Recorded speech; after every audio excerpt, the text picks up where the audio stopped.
सो ज्योतिष की जो ब्रांचेज हैं उनमें है गणिता, होरा और संहिता। और भी अन्य ब्रांचेज हैं जैसे होरारी है, मेडिकल एस्ट्रोलॉजी है, मुहूर्ता है, मुंडेन एस्ट्रोलॉजी है। ये जो मुख्य बातें तीन लिखी गई बृहद प्राचीन होरा शास्त्र में। गणिता क्या है? गणिता है ग्रहों की कैलकुलेशन, जिसको हम आज मैथमेटिकल एस्ट्रोलॉजी बोलते हैं। हम लगन कैसे बनाएंगे, लगन कैसे बनेगा, कैसे पता चलेगा कि कौन से व्यक्ति का कौन सा लगन है। जब भी हमारा लगन बन के हमारे सामने आता है, मान के चलिए जब बच्चा पैदा हुआ और जो राशि उस समय ईस्टर्न हॉरिजन में अपीयर हो रही होती है, वो राशि उसका लगन बनती है। तो किसी व्यक्ति का लगन अगर 5 नंबर का बनता है तो उसके हॉरोस्कोप में वो काउंटिंग 5 नंबर से स्टार्ट होगी और आगे चलेगी 5, 6, 7 और 12th हाउस में जाके 4 नंबर पे खत्म हो जाएगी। तो गणिता में हम सारी कैलकुलेशंस पढ़ते हैं, कौन सा ग्रह कितनी डिग्री पे है, कौन सी राशि में है। दूसरा पार्ट है इसका होरा। होरा का मीनिंग है अहोरात्रा, मीन डे एंड नाइट। एक दिन और एक रात को मिला के बनता है अहोरात्रा। अब ये जो अहोरात्रा है ये क्या है? जो दिन का समय है इसको हम कहते हैं दिनमान, और जो रात का समय है उसको कहते हैं हम रात्रिमान। अब दिन किसको बोलेंगे हम? दिन तो 24 घंटे का होता है, बट दिनमान किसको बोलेंगे? दिनमान होगा एक सूर्य उदय से लेके उस शाम में जब सूर्य अस्त होता है, mean from sunrise to sunset, उसको बोलेंगे दिनमान। और सनसेट से लेके नेक्स्ट सनराइज तक उसको बोलेंगे रात्रिमान। तो पूरा जो एक दिन है वो 60 घड़ी का होता है, मीन 60 घड़ी का एक दिन होता है। अब ये तो था हमारी जो वैदिक कैलकुलेशन है कि एक दिन 60 घड़ी का होता है। ये भी कैलकुलेशंस हम थोड़ी थोड़ी बीच में करते रहेंगे। नेक्स्ट इज संहिता। संहिता क्या है? संहिता mean this is basically the grammar of the astrology. वो कौन से नियम, वो कौन से रूल जिनको हम लर्न करेंगे, जिनको हम फॉलो करेंगे, और उन रूल्स के बेस पे हम ज्योतिष को सीखेंगे। जैसे हम कोई भी लैंग्वेज सीखते हैं, कोई भी सब्जेक्ट सीखते हैं, हर एक सब्जेक्ट के अलग रूल्स रहते हैं, अलग वोकेबलरी रहती है, अलग प्रिंसिपल्स रहते हैं। इसी प्रकार ज्योतिष में ज्योतिष संहिता, ज्योतिष हमें हमारे कर्मों से जोड़ता है। और कर्मा थ्योरी क्या कहती है? कर्मा थ्योरी कहती है कि हमारे 3 प्रकार के कर्म मानेंगे: क्रियामान कर्म, संचित कर्म और प्रारब्ध कर्म। जी, क्रियामान कर्म क्या है? देखिए, जब भी किसी व्यक्ति का जन्म होता है और जब भी वो अपने होश संभालता है, मीन जब उसने कार्य करना आरंभ करना है, अपना कर्मा स्टार्ट करना है, वो जो कर्मा करता है अपनी कॉशियस लाइफ में आके, उसको बोलते हैं क्रियामान कर्मा। अब व्यक्ति ने अपने जीवन में बहुत से कर्म किए, बहुत से कर्मों का फल भी भोगा उन्होंने। जैसे इट्स जस्ट लाइक जैसे हम बैंक में कुछ पैसा डिपॉजिट करते हैं, फिर उसको विथड्रॉ कर लेते हैं, यूज कर लेते हैं, फिर से हमारे पास सेविंग आती है, हम डिपॉजिट कर देते हैं, और at the end of the day जब हम मंथ के बाद बैलेंस शीट निकालते हैं तो हमें पता चलता है हमारे पास अभी भी इतना पैसा पड़ा हुआ है। सेम यही है, जो हमने कर्म किए और उसके बाद हमारी लाइफ स्टॉप हो गई, मीन हमने नया जन्म ले लिया, तो पहली जन्म में जो हमने कर्म किए, चाहे अच्छे किए जहां बुरे किए, वो जो वो कर्म है वो हमारे बन गए संचित कर्म। मीन वो वाले कर्म जो हमने किए और उनके रिजल्ट अभी हमने नहीं भोगे। चाहे अच्छे कर्म थे, उनको हमने एंजॉय करना था, चाहे बुरे कर्म थे, उनसे हमें सफरिंग मिलनी थी, वो हमें नहीं मिले। अब नेक्स्ट लाइफ में वो हमारे संचित कर्म बन के हमारे आगे आएंगे और वो हमारा next course of action decide करेंगे। तीसरे है प्रारब्ध कर्मा। ये प्रारब्ध कर्मा वही है जो संचित कर्मा है हमारे, वो आगे हमारा प्रारब्ध होके आएंगे और वही हमारा आगे जो हमारी डीड्स है उनको वो आगे करेंगे। और ये कर्मा कभी भी इंस्टिंक्ट नहीं होते। प्राशर ऋषि ने ऐसा कहा गया है कि प्रलय के अंत तक भी ये कर्म आपके साथ रहेंगे और जिस दिन पृथ्वी की प्रलय हो जाएगी उस दिन के बाद ये कर्म जाके आपके खत्म होने वाले हैं, नहीं तो ये कर्म सारे आपके साथ चलते जाएंगे। तो महर्षि पराशर ने जब बृहद पराशर होरा शास्त्र लिखा, उसके बाद और भी बहुत से ऋषियों ने ज्योतिष के ऊपर काम किया। जैसे महर्षि जैमिनी की, जिसको हम जैमिनी सूत्रम बोलते हैं, जैमिनी एस्ट्रोलॉजी बोलते हैं। उसके बाद गर्ग ऋषि हुए, उन्होंने गर्ग संहिता लिखी। ये भी एक बहुत बड़ा ग्रंथ है हमारे ज्योतिष का। सत्याचार्य जी ने नॉडी एस्ट्रोलॉजी के ऊपर काम किया। और फिर जो हमारा भी मॉडर्न समय चल रहा है, जैसे हमारे एंशिएंट इंडियन पार्ट में लगभग 57 बीसी में, मीन 57 बीसी में ब्रह्महिरा जी हुए हैं। उन्होंने दो बहुत बड़े ग्रंथ लिखे ज्योतिष के, जिनका नाम है बृहत जातका और बृहत संहिता। और भी लिखे उन्होंने, पर ये उनके बहुत ही मोस्ट पॉपुलर ग्रंथ हैं। ये जिन भी किताबों के मैं भी नाम ले रहा हूँ, ये सारी किताबें मार्केट में अवेलेबल हैं। उसके बाद कल्याण वर्मा जी हुए, 578 ईस्वी में उन्होंने सारावली नाम की एक बुक की रचना की। उसके बाद मंतेश्वर जी हुए, 16th सेंचुरी में उन्होंने फल दीपिका लिखी। नीलकंठ जी, उन्होंने ताजिक नीलकंठी लिखी।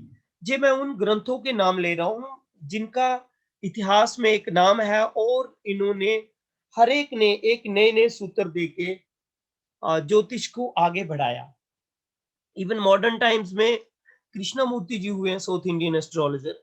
उन्होंने जिन्होंने केपी एस्ट्रोलॉजी लिखी और उन्होंने प्राचीन ज्योतिष को ही, वैदिक ज्योतिष को ही आधार मान के और वहां से ही नक्षत्र एस्ट्रोलॉजी को लेके तो उसके ऊपर काम किया और शॉर्ट टेक्निक्स ऑफ प्रेडिक्शंस निकाली।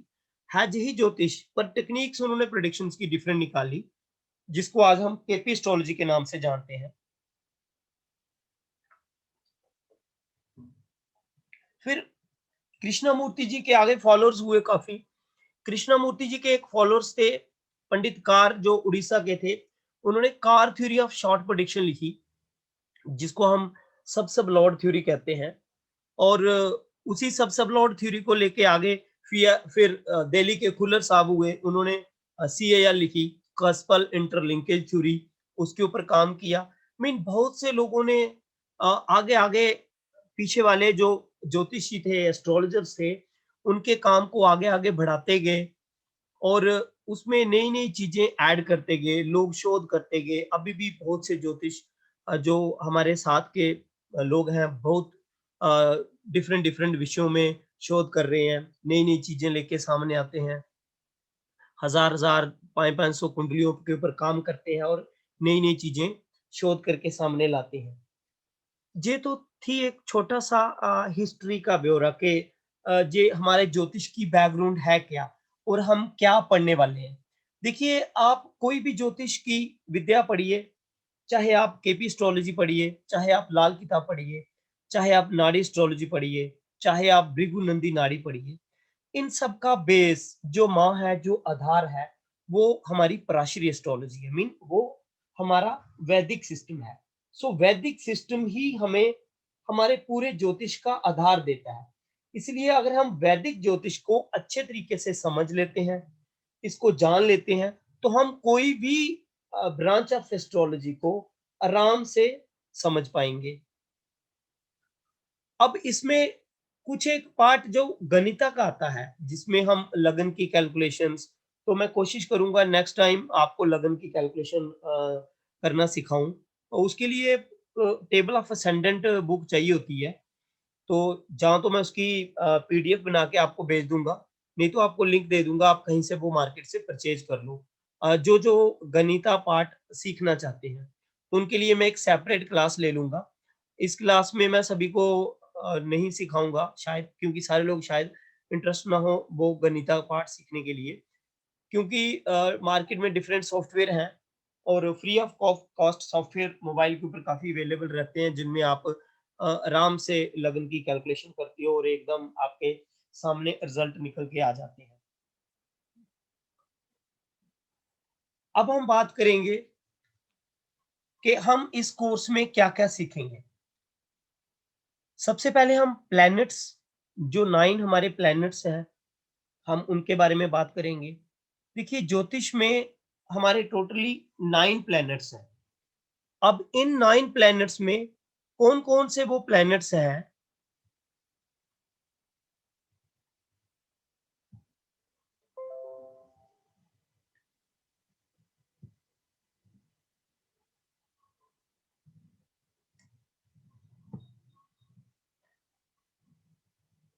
तो 9 प्लैनेट्स के क्या नाम हैं? Sun, moon, Mars, Mercury, Jupiter, Venus, Saturn, Rahu और केतु। देखिए, एस्ट्रोलॉजी में हम इनको 9 ग्रह बोलते हैं, 9 प्लैनेट्स बोलते हैं। बट जब हम एस्ट्रोनॉमिकली इनको देखते हैं, अब एस्ट्रोनॉमिकली ये जो हमारे पास 9 ग्रह हैं, इसमें एक्चुअल में 5 प्लैनेट्स हैं, जिनमें आते हैं मार्स, मरकरी, जुपिटर, वीनस और सैटर्न। तो ये 5 प्लैनेट्स हैं। उसके बाद 2 हैं हमारे पास, एक सन है जो कि स्टार है, और एक मून है जो कि सैटेलाइट है अर्थ का। 7 हो गए। और उसके बाद 2 अन्य ग्रह हैं, जिनको हम शैडो प्लैनेट्स कहते हैं, नोड्स भी कहते हैं, and these are Rahu and Ketu. अब ये जितने भी हमारे ये नवग्रह सिस्टम है, ये जो हमारा सोलर सिस्टम है, इनको कौन बांध के रखता है एक सूत्र में? तो सूर्य है, जो सौर मंडल के बिल्कुल केंद्र में है, सेंटर में है।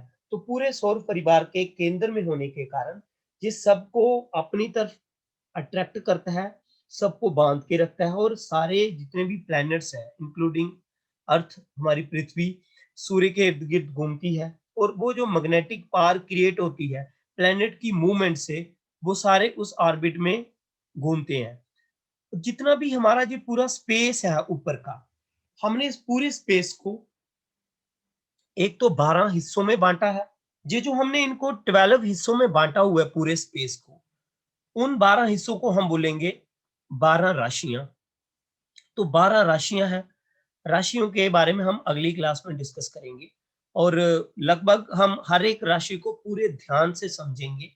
मैं 3 से 4 क्लासेस सिर्फ राशियों के ऊपर लूंगा, ताकि जो व्यक्ति राशियों को अच्छी तरीके से समझ जाएगा, वो राशियों के बाद बेसिक प्रिडिक्शन करना स्टार्ट कर देगा। इसके लिए मैं आपको पूरा इंश्योर करता हूँ। तो राशियों को हम पूरे ध्यान से समझेंगे। तो पूरे जो ब्रह्मांड है हमारा 12 हिस्सों में डिवाइड है, तो उसको हम बोलते हैं राशि। हर एक राशि, क्योंकि पूरे ब्रह्मांड का अगर हम सेंटर में एंगल निकालें, मान लो सर्कल का जब हम सेंटर का एंगल निकालते हैं, वो आता है 360 डिग्री, मीन 360 डिग्री। और 360 डिग्री एंगल को जब हम 12 से डिवाइड करते हैं, तो हर एक राशि आती है 30 डिग्री। तो 30 डिग्री का जो ट्रेवल है, वो हर एक राशि का है। कुछ लोगों ने चैट बॉक्स में क्वेश्चन टाइप किए हैं। तो 12 राशियां हैं, हर एक राशि 30 डिग्री की है, और हर एक राशि का एक प्लैनेट स्वामी है। जो 9 प्लैनेट्स हैं, इनमें सबसे इंपॉर्टेंस कौन से प्लैनेट की है? वो है हमारे सूर्य देव। क्योंकि सूर्य हमारा जो सोलर सिस्टम है, हमारा जो सौर मंडल है, इसके बिल्कुल केंद्र बिंदु है, इसके सेंटर में है सूर्य। तो सूर्य की बहुत बड़ी इंपॉर्टेंस रहती है हमारे लिए। अब सूर्य कौन सी राशि का स्वामी है? तो सूर्य के पास आधिपत्य है सिंह राशि का, जिसको हम लियो राशि बोलते हैं। और सूर्य के नक्षत्र कौन कौन से हैं? तो सूर्य 3 नक्षत्रों पे रूल करता है, जो है कृत्तिका, उत्तरा फाल्गुनी और उत्तराषाढ़ा। अभी मैं बात कर रहा था कि 12 राशियां 360 डिग्री में डिवाइड की गई हैं, तो हर राशि 30 डिग्री की है। उसी प्रकार वो जो 360 डिग्री का एरिया स्पेस में, उनको 27 नक्षत्रों में भी इक्वली विभाजन किया गया है। तो इसलिए जब हम 360 को 27 से भाग देते हैं, 27 से डिवाइड करते हैं, तो हमें मिलता है 13 डिग्री 20 मिनट। तो हर एक नक्षत्र के पास जो स्पैन है वो 13 डिग्री 20 मिनट। अब देखिए, जहां पे कोई व्यक्ति ये भी सोच सकता है कि क्या हम नक्षत्रों को पढ़ेंगे? डेफिनेटली हम नक्षत्रों को पढ़ेंगे। पहले हम अपनी पहली स्टेज पे, मीन पहले 5 से 6 महीने के कोर्स में हम राशियों और प्लैनेट्स को लेके प्रेडिक्शंस को सीखेंगे। उसके बाद जैसे ही हम कोर्स के मध्य से आगे की तरफ जाएंगे, तो हम प्लैनेट्स के साथ साथ कौन सा प्लैनेट कौन से नक्षत्र में प्लेस्ड है, नक्षत्र के बेस्ड पे प्रेडिक्शन को सीखेंगे। तो वो रहेगी हमारी एडवांस स्टडी, वो इस कोर्स में सब चीजें कवर की जाएंगी। तो इसलिए नक्षत्र को भी जान लेना बहुत जरूरी है। तो हर एक नक्षत्र के पास है 13 डिग्री 20 मिनट का स्पेस। मीन एक नक्षत्र के 4 चरण होते हैं, तो 13 डिग्री 20 मिनट को जब हम 4 से भाग देते हैं, तो एक नक्षत्र के पास आता है 3 डिग्री 20 मिनट। तो एक नक्षत्र के 4 चरण होते हैं। इसी प्रकार एक राशि में 9 चरण होते हैं, मीन 2.25 नक्षत्र, 2 पूरे नक्षत्र और 1/4 तीसरा नक्षत्र। तो एक राशि में 2.25 नक्षत्र होते हैं। अब हम बात कर रहे थे सूर्य की। तो सूर्य के पास 3 नक्षत्र हैं, मीन 3 नक्षत्रों का स्वामी है सूर्य। कौन कौन सा? कृत्तिका, उत्तरा फाल्गुनी और उत्तराषाढ़ा। अब सूर्य का क्या व्यवहार है, सूर्य कैसे ग्रह है? तो सूर्य हमारी जो कुंडली है, उसमें सूर्य क्या है? सूर्य हमारे पिता के कारक हैं। सूर्य दर्शाते हैं कि हमारे हमारे पिता के साथ हमारे क्या रिलेशन होंगे। सूर्य आत्मा कारक प्लेनेट है और ये मेल प्लेनेट है। क्योंकि सूर्य के पास बहुत गर्मी है, इसलिए ये उष्ण ग्रह है, इसमें बहुत गर्मी है। और सूर्य, अगर हम अपनी बॉडी के पार्ट की बात करें, तो जो पुरुष है उनका दायां नेत्र मीन राइट आई, और जो फीमेल है उनकी लेफ्ट आई के सिग्निफिकेटर है। हमारा जो फेस है वो हम सूर्य से देखते हैं। सूर्य का कद बहुत लंबा है, वेरी टॉल और फायरी है। इट मीन जब इनकी फायरी नेचर है, तो इट मीन इनमें अग्रेशन बहुत है। तो सूर्य में जैसे बोलते हैं ना, रोब वाला व्यक्ति, अगर किसी व्यक्ति की कुंडली में लगन में सूर्य होता है, तो वो व्यक्ति बहुत रोब वाला होता है, मीन बहुत अग्रेशन वाला व्यक्ति होता है। आम इंसान उससे बात करने में भी थोड़ा सा मीन थोड़ा सा हिचकिचाता है कि ये व्यक्ति बहुत रोब वाला है। सूर्य का कलर कौन सा है? सूर्य का ब्राउन कलर है। और सूर्य के बाल बहुत कम है, इसलिए आप देखोगे जिस भी व्यक्ति के लगन में सूर्य है, तो उसके बहुत कम बाल होते हैं और बहुत जल्दी कई बार वो बाल्ड हेडेड हो जाते हैं, मीन गंजापन के शिकार हो जाते हैं। क्योंकि सूर्य, बाल किसके हैं? बाल हैं शनि के। तो सूर्य और शनि दोनों पिता पुत्र हैं, बट आपस में दुश्मन है। इसलिए जब भी सूर्य लग्न में होता है, तो फिर वो खत्म किसको करता है? जो शनि के कैरेक्टरिस्टिक्स हैं, सिग्निफिकेटर्स हैं, उनको वो, स्क्रीन फिक्स ही है। अभी मैं स्क्रीन के ऊपर कुछ नहीं डिस्प्ले कर रहा, अभी मैसेज आया था किसी का। तो इसलिए सूर्य सिर के ऊपर बालों को नहीं रहने देता। बीमारियां कौन कौन सी देखेंगे हम सूर्य से? तो बीमारियां देखेंगे हम, हमारा ब्लड प्रेशर, हार्ट के related diseases, typhoid, high fever की बीमारियां जैसे मिर्गी, और भी बहुत सी। जब इस कोर्स में हम मेडिकल एस्ट्रोलॉजी का भी कुछ एक पार्ट पढ़ेंगे, जिसमें हम कुछ एक सेशन मेडिकल एस्ट्रोलॉजी की लेंगे, जहाँ पे हम बीमारियां, डिफरेंट बीमारियों के बारे में डिस्कस करेंगे, ऑल 12 कोर्सेज को लेके।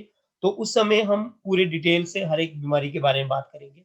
अभी हम सिर्फ मोटा मोटा एक ज्ञान लेने की कोशिश कर रहे हैं कि कौन सा प्लैनेट क्या क्या हमें बताता है। सूर्य करेज का कारण है, मीन व्यक्ति को साहसी बनाता है, निष्ठावान बनाता है, सत्यता बनाता है, मीन उसमें ट्रुथफुलनेस लाता है, जे जे व्यक्ति को झूठ बोलने की तरफ नहीं लेके जाता, जे डिसिप्लिन बताता है। तो लाइफ को देखिए, जो प्लेनेट होता है वो चाहता है कि व्यक्ति मेरे तरीके से चले। जब भी व्यक्ति प्लेनेट के तरीके से काम नहीं करेगा, प्लेनेट के तरीके से नहीं चलेगा, तो उसको प्रॉब्लम्स फेस करनी पड़ेगी। अगर वो प्लेनेट के तरीके से एक्ट करता है, प्लेनेट के अकॉर्डिंगली चलता है, तो उसको फिर लाइफ में प्रॉब्लम्स नहीं फेस करनी पड़ती।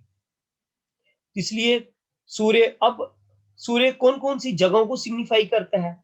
तो क्योंकि सूर्य सन को हम मानते हैं गवर्नमेंट, तो जितने भी गवर्नमेंट प्लेसेस हैं उनको सिग्निफाई करता है। जितने भी बड़े कस्बे हैं, कैपिटल्स हैं, कैपिटल्स प्लेस हैं, टाउन्स हैं, ठीक है, भगवान शिव के मंदिर हैं, उनको जो सिग्निफाई करता है। ओपन स्पेसिस को सिग्निफाई करता है, इवन माउंटेन्स, हिल्स, इन चीजों को जो सिग्निफाई करता है। तो अब सूर्य से हम ये जब सारी बातें निकल के हमारे सामने आती हैं, इसी प्रकार हम हर एक प्लेनेट को जब डिटेल से ध्यान में लाएंगे, तो हम देखेंगे कि आपस में इनके कैसे रिलेशन बनते हैं। जैसे हमारे शरीर में सूर्य क्या है? तो जो हड्डियां हैं हमारे शरीर में, वो सूर्य है। तो सूर्य हमारी पिता का कारक है। सूर्य एक रॉयल प्लेनेट है। सूर्य को हम किंग भी कहते हैं। अब जब किंग होता है तो किंग के साथ क्वीन भी होती है, पिता और माता। तो माता का कारक है चंद्रमा। चंद्रमा के पास कौन कौन से नक्षत्र हैं? तो चंद्रमा के पास भी 3 नक्षत्र हैं, रोहिणी, हस्ता और श्रवणा। अब चंद्रमा सूर्य पूरे जोडिया को कवर करने के लिए पूरा 1 साल लगाता है। अब चंद्रमा जोडिया को कवर करने के लिए कितना लगाता है? तो चंद्रमा अप्रोक्सीमेटली 1 मंथ लगाता है, और उस मंथ को बोलते हैं हम लूनर मंथ। तो लूनर मंथ में 2 पक्ष होते हैं, मीन 2 हाफ्स होते हैं, एक ब्राइट हाफ, एक डार्क हाफ। ब्राइट हाफ को हम बोलेंगे शुक्ल पक्ष, और डार्क हाफ को हम बोलेंगे कृष्ण पक्ष। इसलिए सूर्य की जो तिथियां हैं, सॉरी, चंद्र की जो तिथियां हैं, जैसे ही पहली तिथि स्टार्ट होती है तो प्रतिपदा, द्वितीया, तृतीया, चतुर्थी, पंचमी, षष्ठी, सप्तमी, अष्टमी, नवमी, दसवीं, एकादशी, द्वादशी, त्रियोदशी, चतुर्दशी, और चतुर्दशी के बाद जहां अमावस्या आती है, जहां पूर्णिमा आती है। अब जैसे ही 15वीं तिथि आती है तो एक पक्ष कंप्लीट हो जाता है, और जो ही एक बार चंद्रमा बढ़ता रहता है, एक बार चंद्रमा कम होता रहता है। अब चंद्रमा के बल को अगर हम समझेंगे, जब चंद्रमा ब्राइट हाफ में होता है तो उसको हम बोलते हैं बली चंद्रमा, जिसको हम बेनिफिक मून भी बोलते हैं। तो वहां पे जिस जातक का जन्म होता है और चंद्रमा उस समय ब्राइट हाफ में होता है, शुक्ल पक्ष में होता है, तो उसको हम बली चंद्रमा बोलते हैं। अब चंद्रमा कितनी डिग्री पे कैसे बली होता है? देखिए, जब ही शुक्ल पक्ष स्टार्ट होता है, कृष्ण पक्ष खत्म होता है, अमावस्या आ जाती है और फिर शुक्ल पक्ष स्टार्ट होता है, तो चंद्रमा बढ़ना स्टार्ट होता है। अब चंद्रमा ने बढ़ते जाना है क्योंकि एक महीने में उसने 360 डिग्री को कवर करना है। जब एक महीने में 360 डिग्री को कवर करना है, इट मीन 15 दिन में उसने 180 डिग्री 180 डिग्री को उसने कवर करना है। इसी का चैट बॉक्स में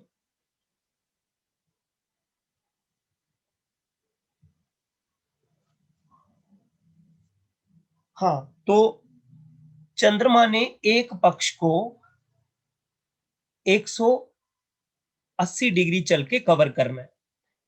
अब 180 डिग्री पे आप ध्यान दीजिए, अगर हम सिंपल भाषा में 180 डिग्री के 3 हिस्से करें तो बनता है 60 डिग्री। 60 डिग्री 1, 60 डिग्री 2, 60 डिग्री 3, हो गए 180 डिग्री। मीन 180 डिग्री के एक पक्ष। हम बात करते हैं शुक्ल पक्ष की। तो शुक्ल पक्ष के बाद कितनी तिथियां हैं? 15। पहली तिथि से लेके 15वीं तिथि मीन प्रतिपदा से लेके पूर्णिमा तक। अगर हम इन 15 तिथियों के भी 3 हिस्से करें तो पहली से पंचमी, फिर षष्ठी से दसवीं और फिर एकादशी से लेके पूर्णिमा तक। अब इसको ध्यान से समझने का प्रयास कीजिए। जो पहली तिथि होती है अमावस्या के बाद, तो चंद्रमा बिल्कुल थोड़ा सा सामने आता है। अभी चंद्रमा पावर में नहीं है, अभी चंद्रमा के पास रोशनी नहीं है। हालांकि वो वाला चंद्रमा शुक्ल पक्ष का है, मगर उसके पास अभी पावर नहीं है। उसको क्षीण चंद्रमा ही बोलेंगे, मीन मैलिफिक चंद्रमा ही बोलेंगे। वो मैलिफिक जैसे ही रिजल्ट देगा, इसलिए उसके पास अभी एनर्जी नहीं है। तो इसलिए 1 से लेके 5वीं तिथि जो शुक्ल पक्ष की रहती है, उसको हम वीक मानते हैं। उस समय हम चंद्रमा को वीक मानते हैं। फिर 6वीं तिथि से लेके 10वीं तिथि तक चंद्रमा को हम मध्यम मानते हैं, क्योंकि 60 डिग्री के बाद 120 डिग्री के बीच वो वाला जो चंद्रमा का सफर है, उसको हम मध्यम मानते हैं। और फिर जब शुक्ल पक्ष की एकादशी होती है, 11 तारीख होती है, फिर एकादशी से लेके पूर्णिमा तक वो वाली जो 5 तिथियां हैं, वो वाली जो 60 डिग्री की मूवमेंट है, मीन दो राशियों में 60 डिग्री मीन दो राशियों में, वो दो राशियों में जो मूवमेंट है चंद्रमा की, उन उन दिनों चंद्रमा, उन 5 दिनों में चंद्रमा पूर्ण बली होता है। हालांकि चंद्रमा शुक्ल पक्ष का होता है और पूर्ण बली होता है।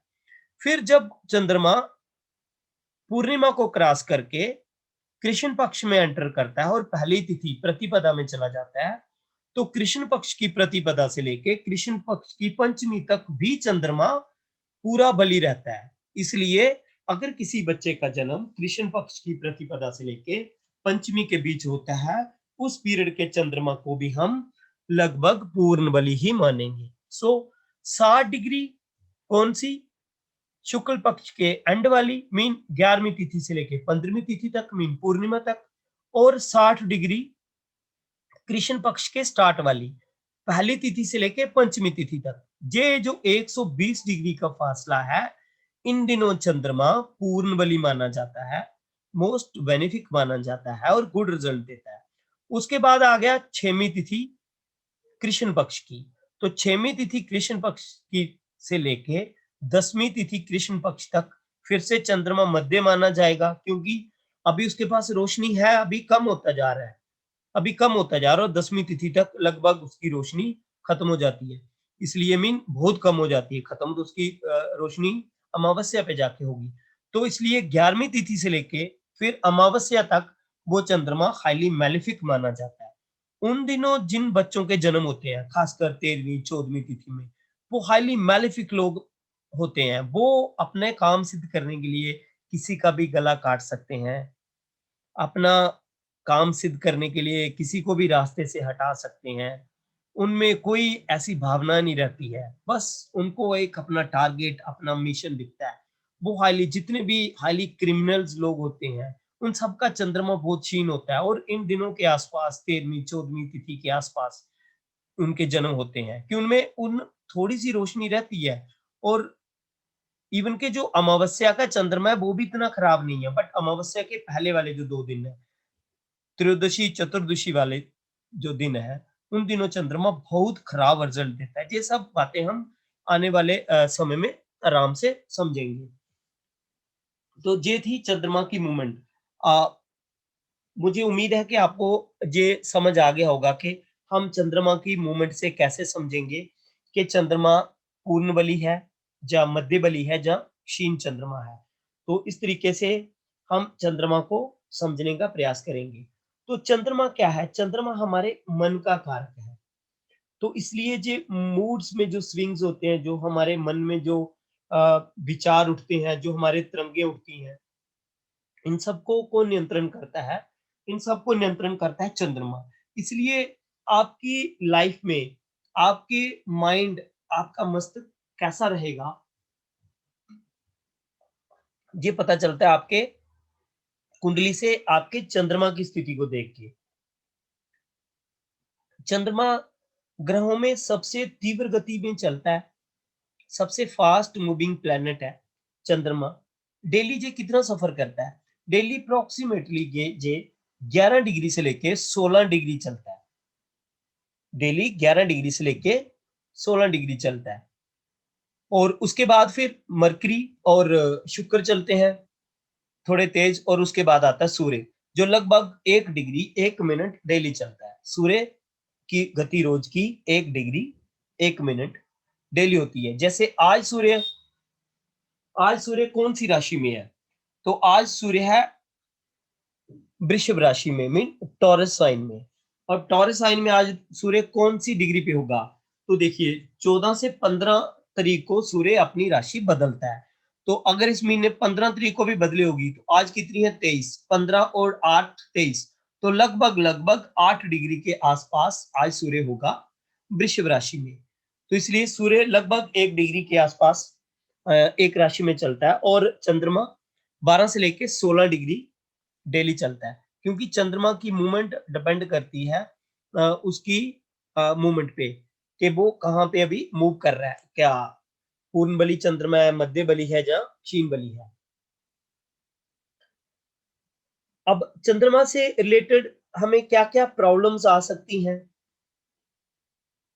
जैसे सर्दी, जो स्त्रियों के मासिक धर्म की प्रॉब्लम्स है, वो अगर चंद्रमा खराब है तो उनको मासिक धर्म में प्रॉब्लम आ सकती है स्त्रियों को। स्तन की प्रॉब्लम, जो पेट के रिलेटेड जो हमारे प्रॉब्लम है, गर्भाशय की जो शिकायत होती है हमें, ठीक है, और मूत्राशय में जो कोई बीमारियां हो सकती हैं। और चंद्रमा जो है इंसान की कायरता का कारण है, मीन जे व्यक्ति को डरपोक बनाता है। जैसे मार्स एनर्जी और फाइटर बनाता है व्यक्ति को, तो चंद्रमा डरपोक बनाता है। तो इसलिए चंद्रमा से हम कायरता भी देख सकते हैं। चंद्रमा कारक है दूध का, और दूध से बने जितने भी प्रोडक्ट हैं उनका कारक भी चंद्रमा है। और चंद्रमा सिग्निफाई करता है जैसे पानी के जितनी भी जगहें हैं, जैसे नहर हो गए, झरने, हमारे सागर, जितनी भी जो पानी की जगहें हैं उनको चंद्रमा बताता है। शरीर में हमारा जो ब्लड है, जो रक्त है हमारे शरीर में, वो चंद्रमा है। और स्वाद इसका है खारा, खारा स्वाद है चंद्रमा का। अब बात करेंगे हम मार्स की, मंगल की।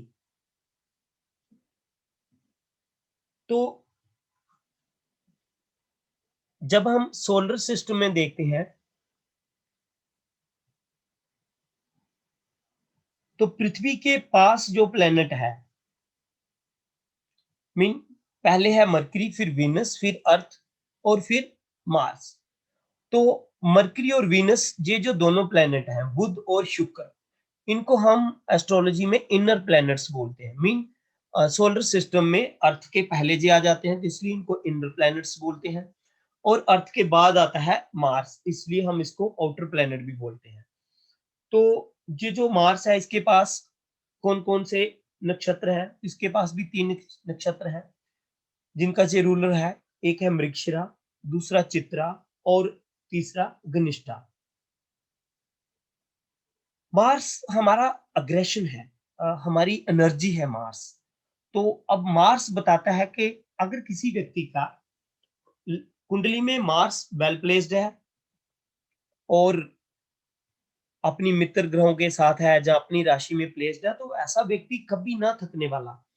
उसको थकावट नाम की चीज ही नहीं है। लोग कहेंगे भाई पूरा दिन दौड़ता रहता है, आपको कोई थकावट नहीं होती, आपको कोई आराम नहीं करना। वो कहेगा क्या थकावट क्या होती, उसको पता ही नहीं होता कि थकावट भी, शरीर की थकावट भी कोई किसी चीज का नाम है। मान लो किसी व्यक्ति के लगन में मंगल है और बृहस्पति उसको देख रहे हैं और भी उसको एनर्जी और पावर प्रोवाइड कर रहे हैं, ऐसा व्यक्ति कहाँ थकेगा? वो कभी थकेगा ही नहीं। उसको आराम नहीं चाहिए, बस उसको काम चाहिए, काम काम और काम। इसलिए मंगल जो है, ये हमारी जो एनर्जी है, वो हमारी एनर्जी को बताता है कि हमारा एनर्जी का लेवल कैसा रहेगा। ये हमें मार्स बताता है। मार्स जो सिग्निफाई करता है that is slender based, mean इसके कर्ली हेयर हैं, बहुत शाइनिंग और फेयर कलर का जो व्यक्ति होता है वो मार्स मार्स को डिनोट करता है। नेचर इसकी बड़ी क्रूल होती है, मीन ऐसा नहीं है कि बहुत, और फिकल माइंडेड, मीन बदलने वाला, बट होती है इंडिपेंडेंस, मीन टोटली इंडिपेंडेंट और फॉर एवर यूथफुल नेचर रहती है। Mean youthful, always youthful nature के ऊपर रूल करता है। इसलिए वो व्यक्ति जिसका मार्स बहुत अच्छी पोजीशन में वेल प्लेस्ड है, वो अपने आप को ऑलवेज यूथ समझता है और फुल ऑफ एनर्जी रहता है वो व्यक्ति। इसलिए अब मंगल को अगर आपने समझना है, मंगल कुंडली में रिश्तों में किन का कारक है? तो रिश्तों में कारक है भाइयों का। और शरीर में किन का कारक है? तो शरीर में कारक है जो हमारी जितनी भी हमारी जो मांसपेशियां हैं, जिनेंद्रियां हैं, जितनी भी हमारी रक्त की जितनी प्रणालियां हैं, में उनका कारक है चंद्रमा। जैसे हमारा मूत्राशय, गर्भाशय, नासिका, ये सभी का कारक है सॉरी मार्स, मंगल। हमारे शरीर में जितने भी विकार उत्पन्न होते हैं, जैसे कोई फोड़ा हो गया, कोई नासूर बन गया, जबर हो गया, कोई जहाँ कोई भी प्रॉब्लम आ गई, तो उनका भी कारण मार्स है। जैसे मलेरिया का कारण मार्स है।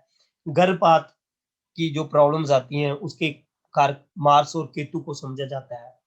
क्योंकि केतु जो है, इसमें लिखा गया कि केतु को हमें मंगल की तरह समझना चाहिए और राहु को शनि की तरह। तो संस्कृत में एक श्लोक है जिसको बोलते हैं कि शनिवत राहु कुजवत केतु। तो मंगल को कुजा भी कहते हैं, तो कुजवत केतु। तो इसलिए केतु भी मंगल की तरह गर्भपात का कारक प्लेनेट है।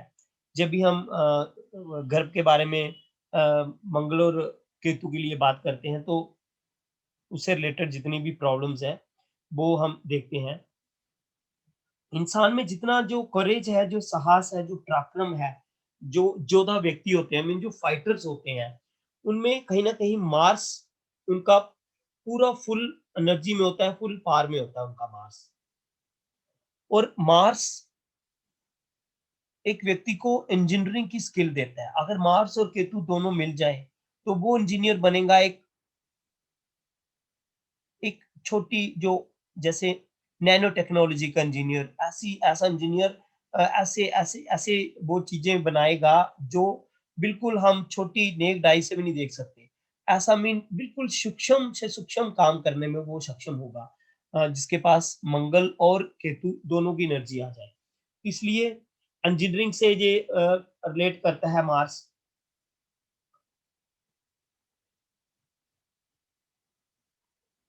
मार्स की जो आईज हैं वो गहरी लाल आंखें हैं, जैसे एक मीन नशीले व्यक्ति की आंखें होती है ना, लाल आंखें, मीन बिल्कुल जो एवरेज आंखें होती हैं किसी भी व्यक्ति की सफेद कलर की, ऐसी आंखें नहीं है इसकी, लाल आंखें जिसमें मीन गुस्सा 24 घंटे भरा रहता है। तो जी आपके घर में मार्स किस चीज का कारक है? तो घर में कारक है आपके रसोई घर का। तो रसोई घर में जो आपकी अग्नि जल रही है, तो उसको हम मंगल से देखेंगे। नेक्स्ट बात करते हैं बुध की। बुध के पास भी 3 नक्षत्र हैं, अश्लेषा, ज्येष्ठा और रेवती। अब ये जो 3 नक्षत्र हैं, ये हमारे गंडमूल नक्षत्र हैं। क्योंकि जितने भी बुध और केतु के नक्षत्र हैं, उन नक्षत्र को हम गंडमूल नक्षत्र बोलते हैं। देखिए हमारे पास टोटल 27 नक्षत्र है और ग्रह है हमारे पास 9। तो अब इन 27 नक्षत्रों को ये 9 ग्रह कैसे हमने दिए, ये चीज समझने वाली है। इसलिए जो पहला नक्षत्र है अश्विनी, उसके स्वामी है केतु, और जो दूसरा नक्षत्र है उसके स्वामी है शुक्र, और जो तीसरा नक्षत्र है कृत्तिका, उसके स्वामी है सूर्य।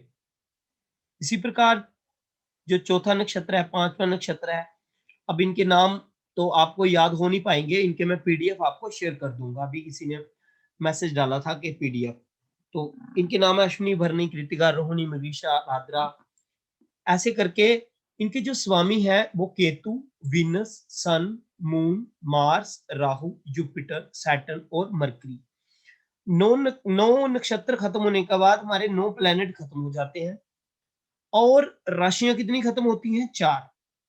तो पहली जो 4 राशियां हैं जिसमें आता है हमारा मेष, वृषभ, मिथुन और कर्क, मीन एरिस, टॉरस, जेमिनी और कैंसर। ये 4 राशियों में 9 नक्षत्र खत्म हो जाते हैं और इन 9 नक्षत्रों के जो 9 ग्रह स्वामी हैं वो भी खत्म हो जाते हैं। केतु पहले नक्षत्र का स्वामी है और बुध 9वें नक्षत्र का स्वामी है। उसी प्रकार जो 10वां हमारा नक्षत्र है, 10वां नक्षत्र हमारा शुरू हो जाता है कहां पे? 10वां हमारा नक्षत्र शुरू होता है राशि नंबर 5 में, मीन जो सिंह राशि है, वहां पे हमारा 10वां नक्षत्र शुरू हो जाता है। अब वो जो 10वां नक्षत्र है वो फिर से केतु का नक्षत्र है। इट मीन केतु और बुध के नक्षत्र जब नक्षत्र खत्म होते हैं तो उनकी डिवाइडिंग लाइन पे, उनकी बॉर्डर लाइन पे बैठे हैं। जितने भी नक्षत्र हैं केतु और बुध के, वो सारे बॉर्डर लाइन पे बैठे हैं। देखिए पहली राशि अगर हम गोल चक्कर मान के चलें तो पहली राशि के साथ कौन सी राशि जुड़ी है? आगे चलें तो दूसरी, पीछे चलें तो 12वीं। तो हम सर्कल में हैं। तो पहली राशि का पहला नक्षत्र स्टार्ट होता है केतु से और चौथी राशि में एंड वाला नक्षत्र खत्म होता है बुध पे। 5वीं राशि में फिर पहला नक्षत्र स्टार्ट होता है केतु से और फिर 4 राशियां कवर होके 8वीं राशि में एंड वाला नक्षत्र खत्म होता है बुध पे। फिर 9वीं राशि में पहला नक्षत्र स्टार्ट होता है केतु से और 12वीं राशि में फिर नक्षत्र खत्म होता है बुध पे। इसी प्रकार ये जो 6 नक्षत्र है केतु के और बुध के, अब बुध के नक्षत्र जो है और जो केतु के नक्षत्र हैं, बुध के नक्षत्र हैं जैसे अश्लेषा, ज्येष्ठा और रेवती, और केतु के नक्षत्र अश्विनी, मघा, मूला। ये जो 6 नक्षत्र हैं इनको हम गंडमूल नक्षत्र बोलते हैं। और जिस भी बच्चे का जन्म इन गंडमूल नक्षत्र में होता है तो उनको एक पूजा के लिए बोला जाता है और बोला जाता है कि 27 दिन के अंदर अंदर वो पूजा कर लेना। ऐसा क्यों बोला जाता है? क्योंकि चंद्रमा एक नक्षत्र में एक दिन के लिए रहता है।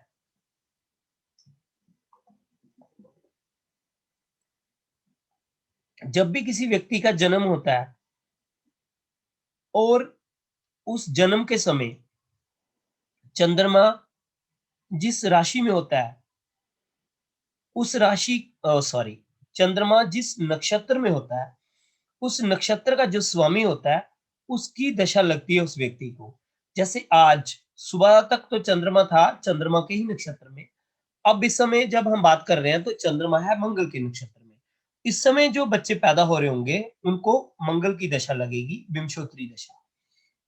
तो इसलिए जब भी चंद्रमा बुध के नक्षत्र में या केतु के नक्षत्र में होता है तो ऐसे बच्चों को हम बोलते हैं जे गंडमूल नक्षत्र में पैदा हुए हैं।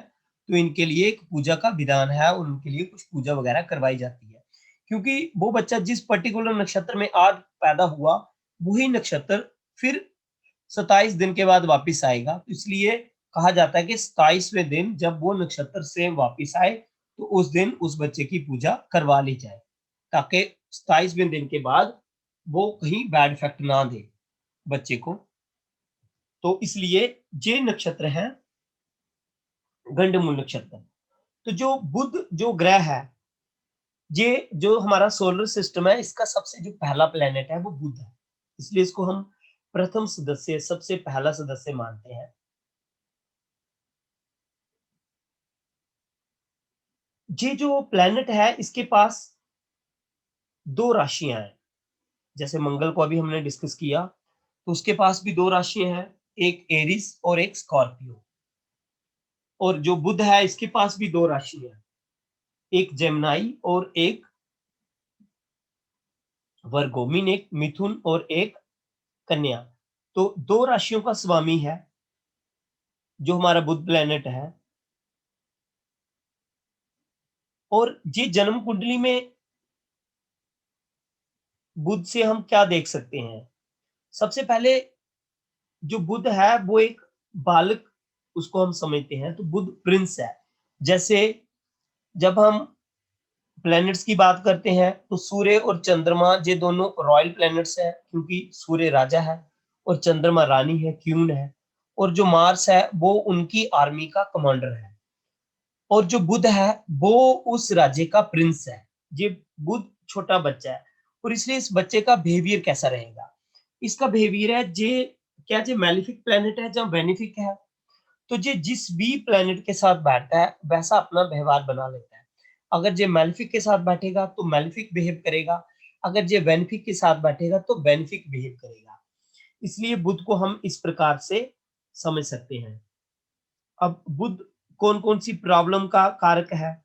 जैसे, क्योंकि बुध को हम नर्वस सिस्टम से जोड़ के देखते हैं, जो न्यूरॉन सेल है उनके ऊपर कंट्रोल करता है बुध।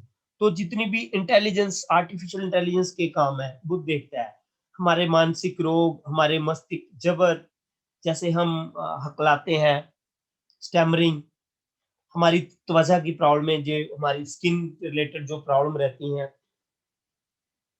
तो इनको सबको बुध से जोड़ के देखा जाता है। जितनी भी हमारे म्यूजिकल इंस्ट्रूमेंट्स हैं उनको हम बुध से जोड़ के देखते हैं। अब बुध क्या है? बुध है खेल का मैदान, बुध है भोजन का कक्ष, बुध है विद्यालय आपका, बुध है होटल, बुध है पुस्तकालय।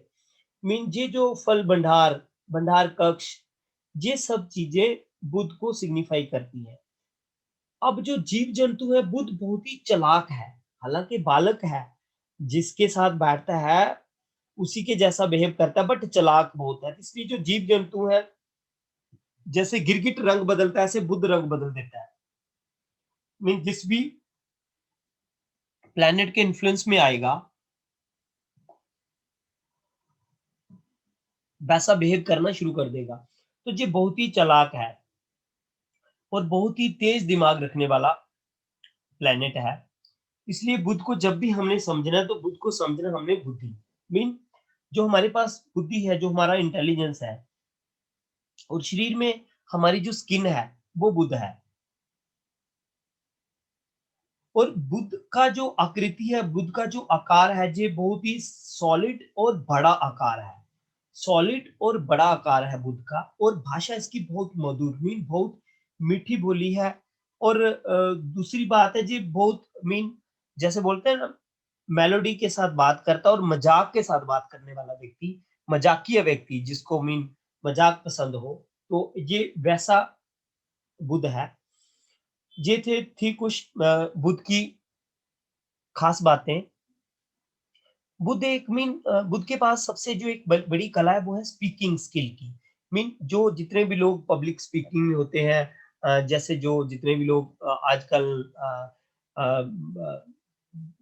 स्पीकिंग का काम करते हैं, तो ये इनके पास बुध की शक्ति बहुत जबरदस्त रहती है। बुध तो इनका डेफिनेटली बहुत अच्छा है, क्योंकि बुध की जो जुबान है, जो टंग है, वो बुध उनको कंट्रोल करता है। इसलिए वो व्यक्ति बोलने में बहुत ही अच्छा होगा, बहुत ही सक्षम होगा, और चीजों को इतनी अच्छे तरीके से प्रेजेंट करेगा कि सामने वाले उसका यकीन करना स्टार्ट कर देंगे। ठीक है, ये थी कुछ कैरेक्टरिस्टिक्स बुध की। उसके बाद जो नेक्स्ट प्लेनेट आता है वो है जुपिटर। बृहस्पति। अब बृहस्पति क्या है? बृहस्पति जो हमारा सौर मंडल है उसका 5वां सदस्य है बृहस्पति, और लगभग 12 साल लगाता है जी अपना एक पूरा चक्कर लगाने में पूरे जोडियाक का। बृहस्पति से हम अपने मीन पुत्रों का कारक माना जाता है, मीन प्रोजनी का कारक बृहस्पति को माना जाता है, और ये व्यक्ति को एक साइंटिफिक एप्टीट्यूड देता है, मीन जो हमारा साइंटिफिक बिहेवियर है वो बृहस्पति देता है।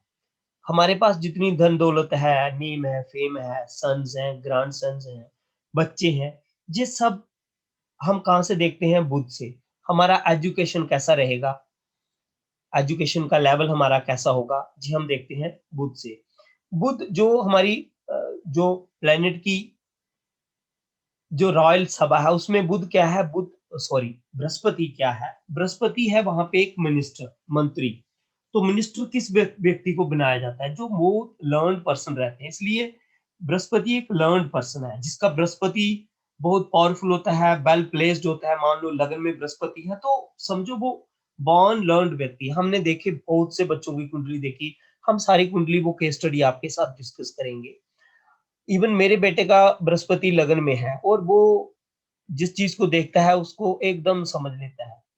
तो इट मीन बृहस्पति तो जो कैरेक्टरिस्टिक्स है, किसी के भी अगर लगन में बृहस्पति होगा और उसके ऊपर किसी मेलेफिक का इफेक्ट नहीं आ रहा होगा, बेनिफिक के एस्पेक्ट में होगा, जहाँ अच्छे नक्षत्र में होगा, जहाँ कहीं एक्सचेंज में होगा, तो डेफिनेटली डेफिनेटली वो व्यक्ति एजुकेशन में बहुत learned person, by birth learned होता है। मीन वो अपने पिछले जन्म से ही सीख के आया है, उसको जहां आके सिर्फ रिवाइज करना है। जैसे एक व्यक्ति पूरा साल एग्जाम के लिए मेहनत करता रहता है, बस 4-5 घंटे में रिवाइज करता है और आगे जाके वो वहां पे एक्सप्रेस करके आ जाता है। यही सेम कंडीशन है बृहस्पति की, ऑलरेडी लर्नड है पर्सन वो।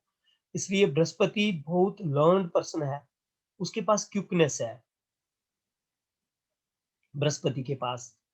और हमारी बॉडी में जो किसका कारक है? बॉडी बॉडी में कारक है हमारी चर्बी का। बॉडी में जो चर्बी, जो फैट्स आते हैं, हमारे स्टोमक का कारक है, हमारी जो इंटेस्टाइन है इनका कारक है बृहस्पति।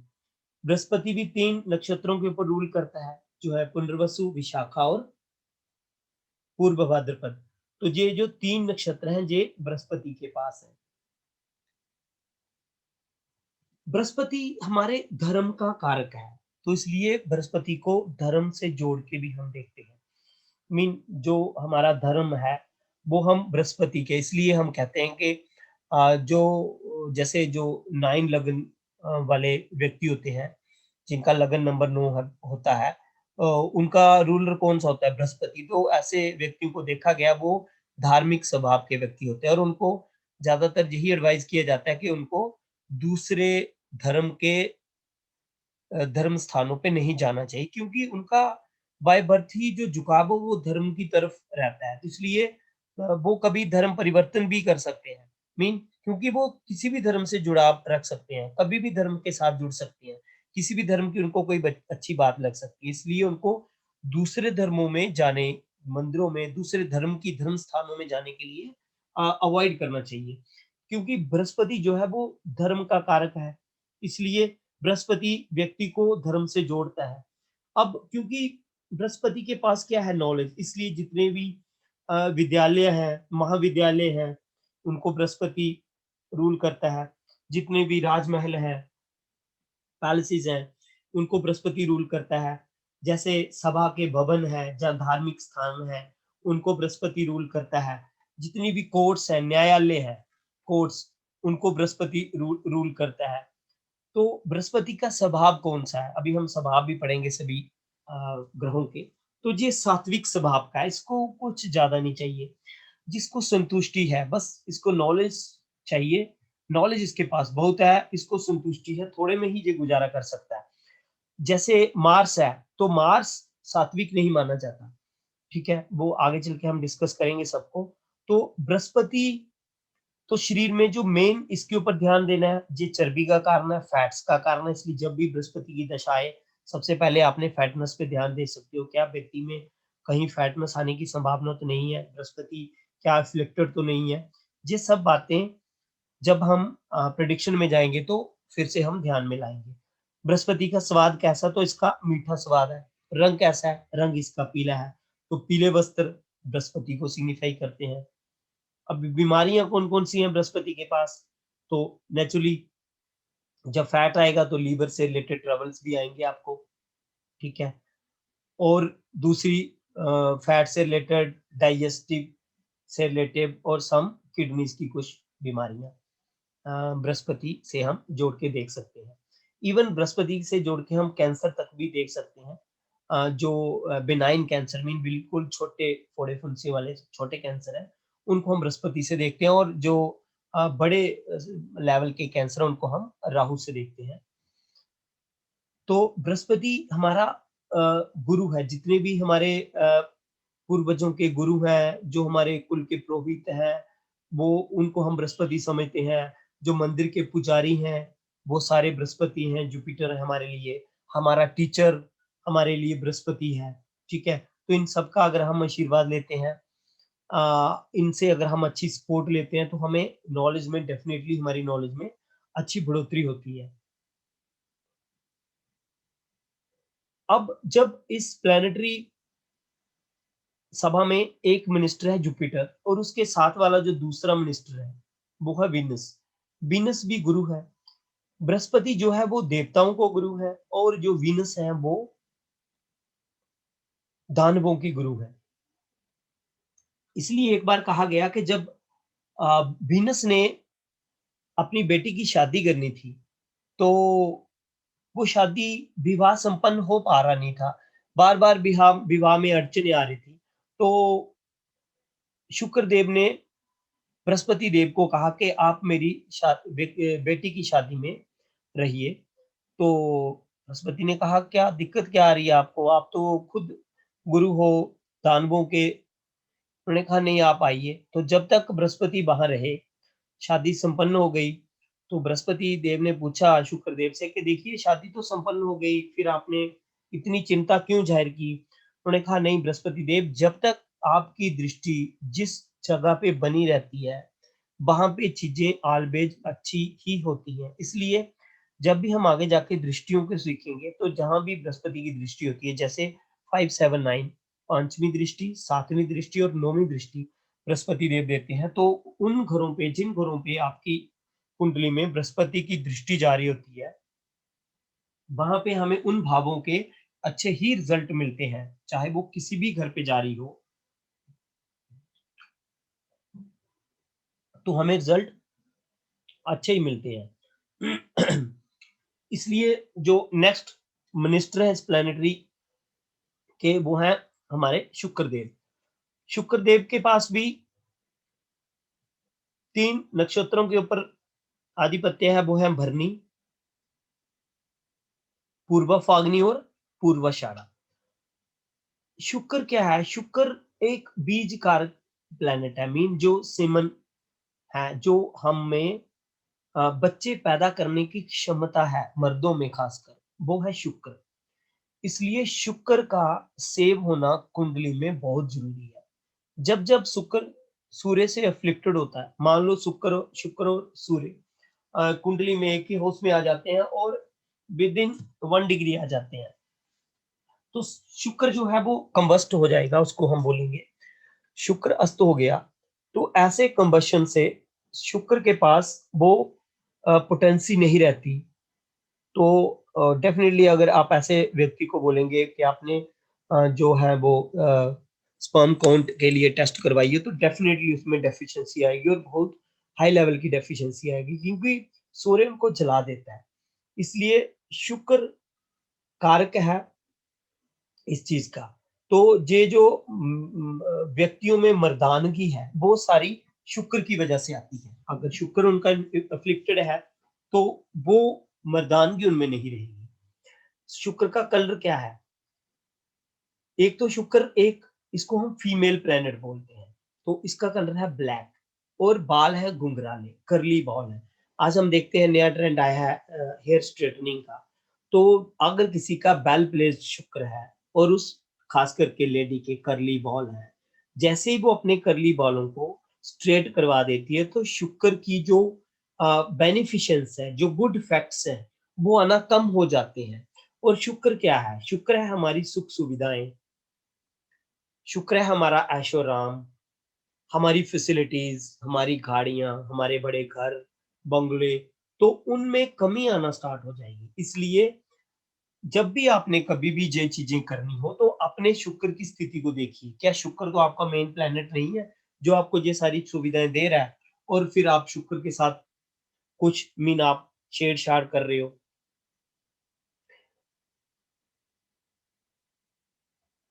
शुक्र से शुक्र किसका कारक है? शुक्र कारक है विवाह का। तो जब भी हम विवाह देखते हैं तो हम शुक्र से देखते हैं, क्योंकि जो हमारा लाइफ पार्टनर है वो शुक्र से देखा जाता है।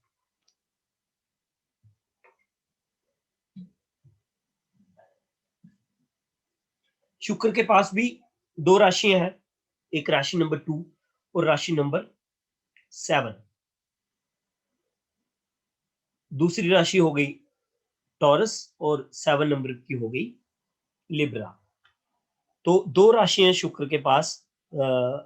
अगर हिंदी में हम इनको बात करें तो वृषभ और तुला राशि है शुक्र की। ये जो हमारा गुर्दा है, मीन किडनीज, इसको भी हम शुक्र से देखते हैं। जितने भी हमारे गुप्तांग हैं, बच्चादानी जैसे गला, ठोडी, इन सबको शुक्र से देखना चाहिए जब भी हम इनकी बारे में बात करेंगे। और बीमारियां कौन कौन सी दे सकता है शुक्र हमें? जैसे नेत्र के रोग होते हैं, हमारे स्किन रिलेटेड डिजीज दे सकते हैं, और हमारे जो जॉइंट्स हैं, जॉइंट्स में जो स्वेलिंग की प्रॉब्लम आती है, वो हमें शुक्र दे सकता है। जो हम बहुत ज़्यादा खाना-पीना पसंद करते हैं, ये शुक्र की वजह से होता है, हमें अधिक खाना खाने की आदत पड़ सकती है। शुक्र एक, जितने भी हमारे जो डिलीशियस फ्रूट्स हैं, जो स्वादिष्ट चीज़ें हैं, जितनी भी लग्ज़रीज़ की चीज़ें हैं, वो शुक्र है। जैसे अगर हम एक छोटे से मोबाइल की बात करें, जो ऑर्डिनरी मोबाइल है, जो छोटा-मोटा काम कर रहा है, वो क्या है? वो मरकरी है। और वही जब हम आईफ़ोन की, एप्पल की आईफ़ोन की बात करें, तो वो क्या है? वो शुक्र है। मीन जो भी लग्ज़रियस आइटम्स हैं, चाहे वो किसी भी ग्रह के अंदर आती हैं, अगर वो लग्ज़रियस बन जाती हैं, कीमती बन जाती हैं, वो शुक्र के आधिपत्य के अंदर चली जाती हैं। शुक्र के स्थान कौन-से हैं? जैसे हमारा सिनेमा हॉल, तो शुक्र है। जहाँ पे फूल, फल, पौधे जहाँ पे होते हैं, मीन नर्सरी, वहाँ पे शुक्र है। रसायन और जो औद्योगिक केंद्र हैं, वहाँ शीशा, अभ्र के कारखाने, ये सारा शुक्र है हमारा। अब शुक्र से हम और क्या देख सकते हैं? और किन बातों का सूचक है शुक्र? तो अगर हम इसको शॉर्ट में समझें, तो जो हमारे सेक्सुअल ऑर्गन्स, हमारा सीमेंस, हमारी थाइज़, यूरिन, हेयर और हमारे मसल्स, ये जो है इन सबको हम शुक्र से समझेंगे। और आइज़ की रिलेटेड प्रॉब्लम्स अभी हमने डिस्कस कर ली, इनको हम शुक्र से समझेंगे। आने वाले समय में हम हर एक प्लैनेट के बारे में और भी चर्चा करते रहेंगे। आज हम सिर्फ एज ए इंट्रोडक्शन हम बेसिक चीजों को समझने का प्रयास कर रहे हैं कि हम कौन से प्लैनेट से क्या-क्या चीजें देख सकते हैं। अब हमारे पास सुख सुविधा आ गई, सब कुछ आ गया। अब हम इन सुख सुविधाओं को लेके जब हम आगे अपने कर्म करेंगे, अगर तो हम सही कर्म करेंगे तो हमें सही रिजल्ट्स मिलने हैं। अगर हम गलत कर्म करेंगे तो हमें गलत रिजल्ट मिलने हैं। वो जो गलत और सही का फैसला कौन करेगा? वो करेंगे जो हमारे स्कूल का सबसे स्ट्रिक्ट टीचर है। जैसे हमारे स्कूल का जो कोई फिजिकल इंस्ट्रक्टर रहता है, वो बच्चों को बिल्कुल एक लाइन में सीधे चलने के लिए बोलता है। जो बच्चा शरारत करता है, बस उसी वक़्त पकड़ के पीट देता है। तो इसलिए बच्चे बाकी सभी टीचर्स की बात भी मानते हैं। वो है हमारे शनिदेव। इसलिए जब भी शनि की मीन जब ट्रांजिट आता है, जहाँ शनि की जब भी शार्ट-सती आती है, तो लोग घबरा जाते हैं, परेशान हो जाते हैं। क्यों? शनि कहता है भई सीधे रास्ते पे चलिए। आपका जन्म जिस कार्य के लिए हुआ है, वो काम करिए। बट व्यक्ति क्या करता है? व्यक्ति का जो मन चाहता है, मन तो चंचल है, तो जो मन चाहता है वो करता है। शनि कहता है मेहनत कीजिए, व्यक्ति कहता है नहीं, बिना मेहनत के मेरे पास सब कुछ आ जाए। यही सब जो बातें हैं ये हम देखेंगे शनि से। शनि एक ओल्ड एज पर्सन है जिसके पास बहुत एक्सपीरियंस है और सबसे स्लोएस्ट प्लेनेट है। अप्रोक्सीमेटली 30 साल, 29 साल और कुछ महीने लगाता है एक जोडिया का चक्कर लगाने में, और लगभग लगभग 2.5 साल एक राशि में रहता है। जहां के एक जो फास्ट मूविंग प्लेनेट है चंद्रमा, ये 2.25 दिन से लेके 2.5 दिन रहता है, और वही शनि लगभग लगभग 2.5 साल एक राशि में रहता है, इसलिए बहुत स्लो मूविंग प्लेनेट है। जब भी चंद्रमा आपकी किसी राशि में प्रवेश करेगा तो 2.5 साल रहेगा। इसलिए जब साढ़ सती आती है तो ये साढ़ सती क्या है? साढ़ सती मीन 7.5 साल, मीन 7.5 ईयर, क्योंकि चंद्रमा एक राशि में 2.5 साल रहता है। तो 2 राशियों में 5 साल और 3 राशियों में 7.5 साल। तो साढ़ सती कब आती है? मान लो चंद्रमा इस समय ट्रांजिट कर रहा है, फॉर एग्जाम्पल सैटर्न इस समय ट्रांजिट कर रहा है 10 नंबर साइन में, एग्जाम्पल लेते हैं। और आपका जब जन्म हुआ तो आपका चंद्रमा था 11 नंबर साइन में, इन आपकी राशि हो गई कुंभ। आप कुंभ राशि वाले व्यक्ति हैं, चंद्रमा आपका कुंभ राशि में था जब आपका जन्म हुआ। इसलिए जब भी शनि आपकी लाइफ में ट्रांजिट करता हुआ, ट्रांजिट मीन गोचर का मीन, एक आपके जन्म के ग्रह होते हैं जिस समय आपका जन्म हुआ, एक आपके जन्म के ग्रह भी तो चलते रहते हैं ना उसके जन्म के बाद भी, तो चलते चलते फिर से वो जो शनि है वो हर 30 साल के बाद राशि में प्रवेश करता है, क्योंकि 30 साल लगभग लगा देता है पूरे जोडिया का चक्कर लगाने में। तो जो ही चंद्रमा आपकी जो ही शनि आपकी चंद्र राशि से एक पहले वाली राशि में प्रवेश करेगा तो आपकी साढ़ सती का पहला चरण मीन पहले 2.5 साल स्टार्ट हो जाएंगे। उसके बाद जब शनिदेव आपकी उस राशि में प्रवेश करेंगे जिसमें चंद्रमा बैठा है, मान लो शनि ने 10वीं राशि में प्रवेश किया, तो आपका पहला साढ़ सती का चरण स्टार्ट हो गया। क्यों? कि आपका चंद्रमा 11वीं राशि में बैठा है, एक राशि आगे। अब दूसरे चरण में चंद्रमा 11वीं राशि में एंटर करेगा तो साढ़ सती का दूसरा चरण स्टार्ट हो गया, जो आपको 5 साल तक चलेगा, मीन 2.5 साल पहले और 2.5 साल जे 5 हो गए। और फिर चंद्रमा जब 11वीं राशि से निकल के शनि जब 11वीं राशि से निकल के 12वीं में चला जाएगा तो भी साढ़ सती बनी रहेगी, मीन चंद्रमा आपका जिस राशि में होता है उससे एक राशि पहले और फिर उस राशि पे और एक राशि बाद में, 3 राशियां लगातार जब शनि मूव करता है आपके चंद्रमा के ऊपर, तो उस पीरियड को बोलते हैं हम साढ़ सती। और इसलिए लोग साढ़ सती से डरते हैं। जो भी आपके किए हुए कर्मों का फल है वो वहां पे आपको देता है। जो आपने बुरे कर्म किए हैं उनकी आपको वो सजा देता है ताकि आप सुधर जाओ। तो शनिदेव क्या है? शनिदेव है जो सूर्य की परिक्रमा मैंने अभी डिस्कस किया, लगभग 29.5 साल, 29 साल 6 महीने के आसपास, मीन 30 साल के आसपास का समय लेते हैं इनको पूरा करने में। शनि क्या है? शनि है हमारी बंजर धरती। शनि गीलापन लिए हुए है। क्यों गीलापन लिए है? ये सूर्य से बहुत दूर है प्लेनेट, तो इसलिए गीला है, जहां पे खुश्की नहीं है। जैसे जो हमारे मार्स हैं ये खुश्क है, ये हमारे सूर्य है खुद खुश्क है, मीन यहाँ पे नमी नहीं है।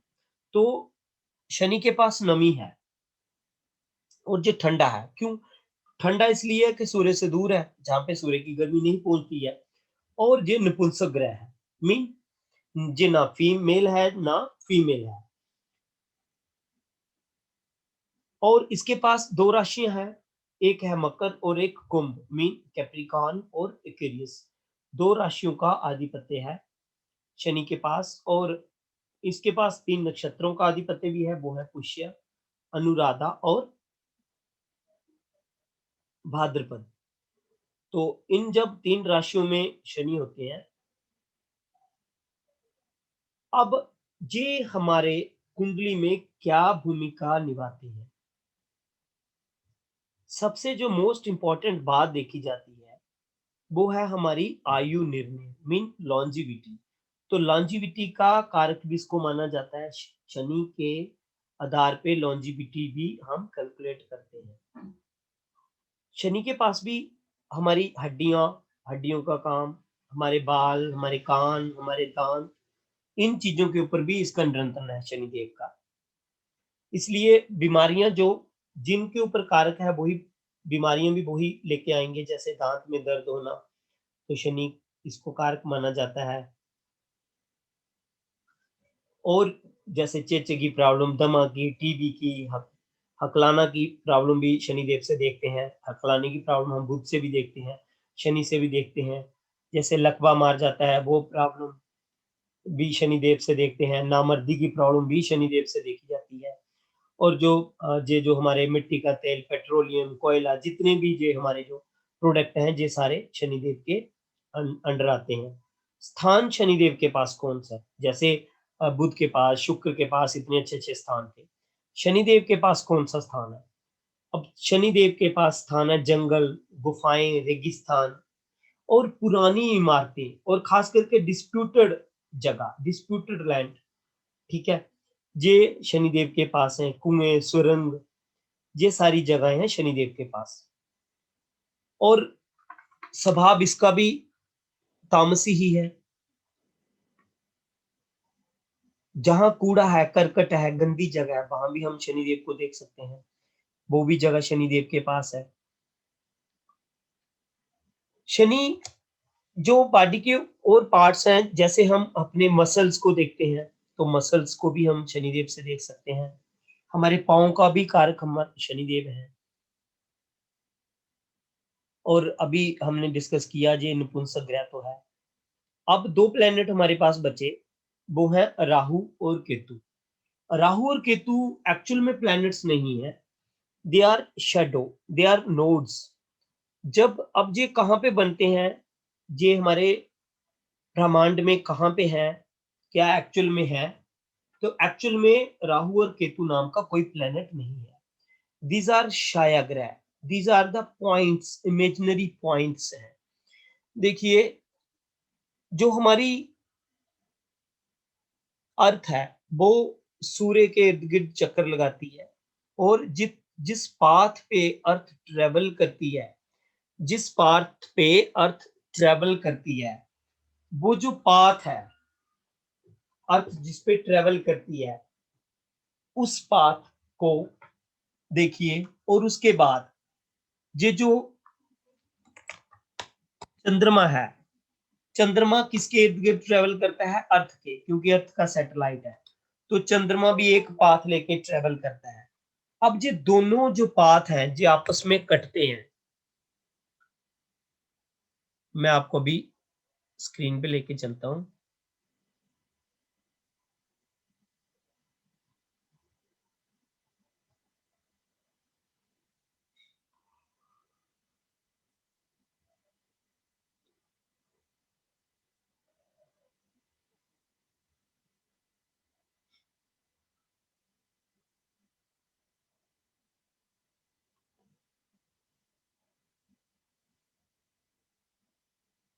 देखिए, मानिए जे है सन, जे है सूर्य, राइट? सन। अब ये जो सन है, अब सन के इर्द गिर्द ये पृथ्वी चक्कर काट रही है। ये पृथ्वी है कहीं, और ये सन के इर्द गिर्द चक्कर काट रही है। मान लो ये पृथ्वी है, ये सन के इर्द गिर्द चक्कर काट रही है, और ये है हमारी अर्थ, सन के इर्द गिर्द चक्कर काट रही है। और ये जो मैंने अभी आपको शो किया, ये वाला, ये ये जो बन रहा है, ये एक पाथ बन रहा है। जे जिस पे हम देख रहे हैं, ये एक पाथ पे घूम रही है। अब इसी के तरीके ये है हमारे पास एक और पाथ है हमारे पास।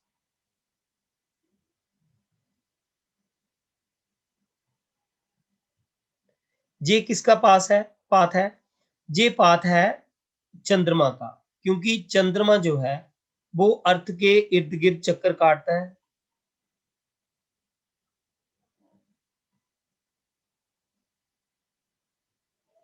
मान लो ये है मून,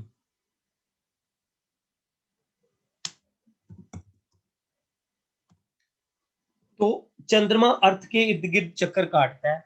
अब ये दोनों के जो ऑर्बिट है, ये पहला ऑर्बिट है, ये पहले वाला पाथ है, और ये दूसरा वाला पाथ है। ये दोनों पाथ हैं, ये दो जगह से कटते हैं। एक जगह यहां से कटते हैं, एक जगह यहां से कटता है, ये एक यहां से कटता है, और एक यहां से कटता है। ये जो हमारा नॉर्थ नोड है, ये जो हमारा नॉर्थ नोड है,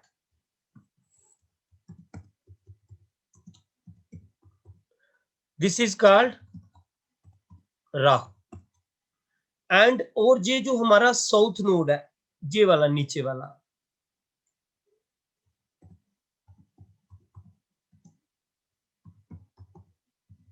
दिस इज कॉल्ड केतु। ये है राहु केतु। इसलिए ये इमेजिनरी पॉइंट्स हैं स्पेस के ऊपर, जिनको हम इस तरीके से देखेंगे।